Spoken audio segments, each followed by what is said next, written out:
Hello and welcome to another Smurd P video, and today we're looking at Mighty Morphin Power Rangers Teenage Mutant Ninja Turtles Round 2. That's what I'm calling it anyway. And this is from Boom Studios and IDW combining to deliver this story. And if you're like me, big fan of the first one, you are certainly picking up this title right now. Or this mini-series, not really a title. So this is written by Ryan Parrott. Illustrations done by Dan Mora. Colors by Raul Angulo. And letters as always done by the Ed. By Ed Dukeshire. So we are in Dimension X, and there is this mysterious character telling everybody that if you fail, well, you won't be forgiven this time. You won't be allowed to fail again. You will be gone, destroyed. However, Baxter Stockman succeeded. We don't know what he succeeded at, but he succeeded. So watch out now, because... Sorry, I just revealed it very early there.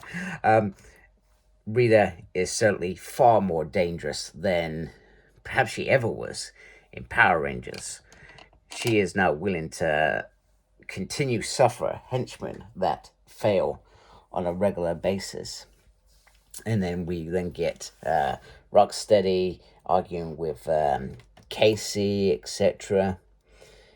And then they start talking about boxing, and he says, when it's a knockout if the referee counts to 10. Can you count that high? So some entertaining stuff to begin with, but there are preparations to be made. Meanwhile, the Turtles are talking about certain characters going missing and being taken out of their thing, and then they start sort of bickering. Then Mikey says, you know what, Ranger X, because he's got a big X on his thing. So this is a dangerous time. So Zordon and Splinter give counsel and try to get them to sort of calm down and rein it in. And then they start talking about why Casey's doing what he's doing. And Tommy says because he's perhaps been brainwashed. And when he's and I was brainwashed, and when I was brainwashed, there was a weapon or something that kept me connected to the spell, or something of value. So Raphael thinks of Casey's hockey stick, because it makes sense. In Tommy's case, it was the sword of darkness that sealed that spell. Or at least that's how I remember it. I could be wrong, etc. So it's not always sentimental to the person. So I think... I'm not sure what Ryan's... I guess that just leads into a plot later in the issue, which you will see. Let me just try and get my thing so it's not glaring, but it's... You've actually got light across the whole page. So,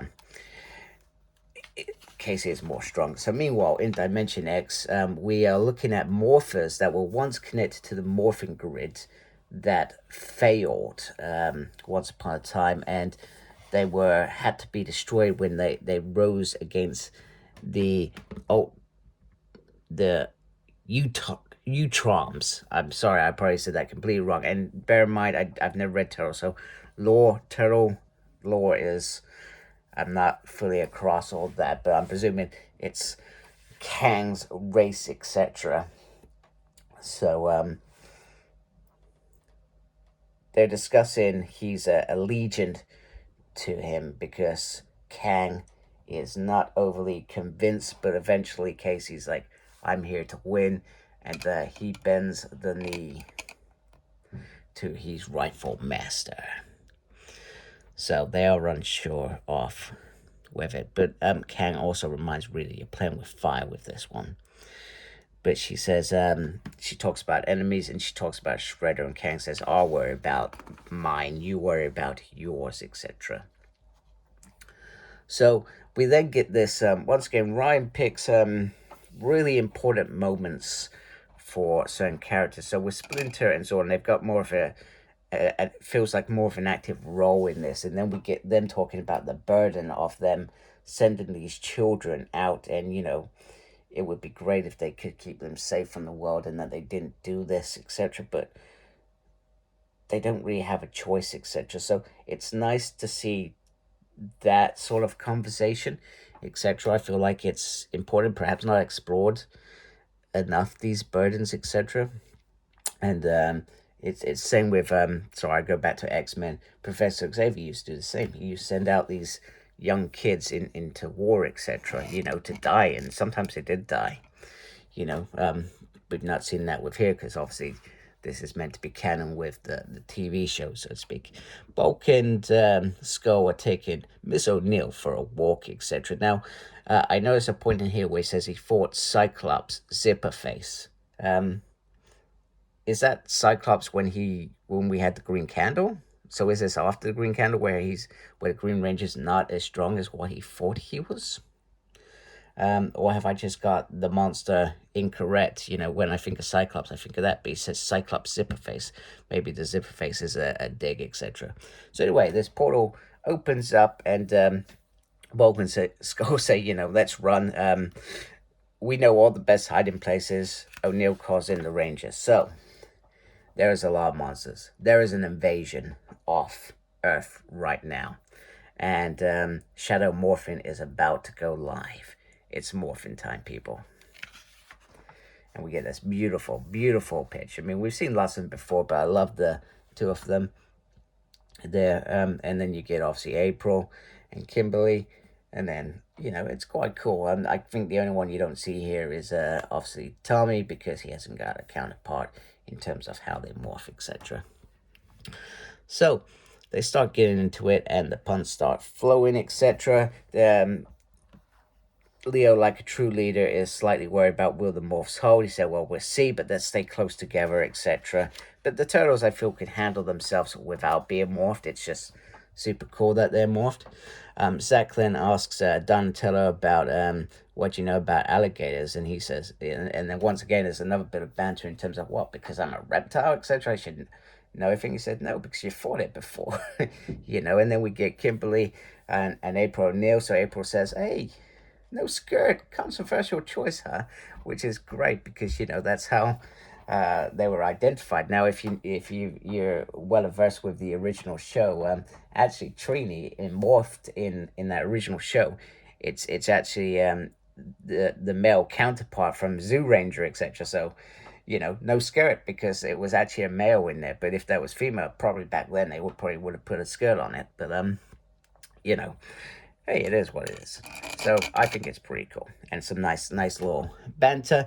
And one point that I meant to make to two things back here was, this is all a distraction, because these guys are at the command center trying to break in. Now, it has a force field. Now, what they do is they're radiating it up, and that makes it go kabooey, and they are in at all. So, meanwhile, you get Scott saying, hey, I want a flaming sword. I'm not sure where Goldar got the flaming bit from, but he Goldar's response once again is, you'd burn yourself, Squad. He's like, yeah, that's fair. So, there's lots of little banters throughout the whole story, etc. However, we get this urgent call from Alpha saying that there is a breach in there. So, and Raphael, Jason, and Tommy go in there to save him, and then once again you got continued banter throughout this. You get people called Bacon Boy, you get Scorpina and Jason, and then you get Casey and Raph, which was always going to happen. And Casey wants his friend back, so it's quite brutal at this point, because Casey is not holding back. He actually damages Raphael's helmet quite easily, etc. And then the hockey stick is destroyed. He goes to check on his friend. He says, sorry to disappoint you, Raph, but I'm not brainwashed. This is all me.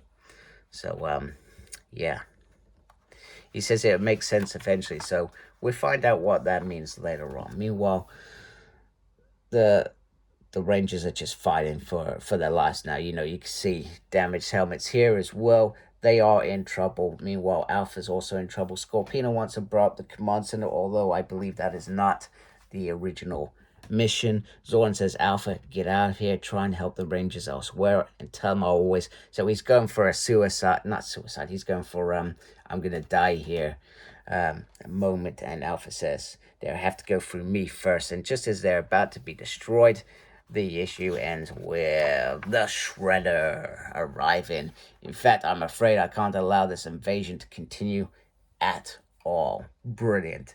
Fantastic issue. Went really well. Great character development. Very well written. Ryan, as always, does a tremendous job. I'm a big fan of Ryan's work. Sometimes, there are moments where I can't, I'm quite open and I'll criticize things if I feel they need to criticize, but this was, once again, a perfect issue. Now, the thing with this new miniseries, number 2, is it could have easily gone wrong. However, in my mind, I feel like it's gone really well, really smooth, and they've done a fabulous job. So anyway, hope you like my video. If you do, please support my channel by subscribing. Really appreciate it. Make sure you look after yourself. Very important these days. And as always, thank you to those that already subscribed. I appreciate you folks. And as always, embrace geekiness. Take care. Goodbye.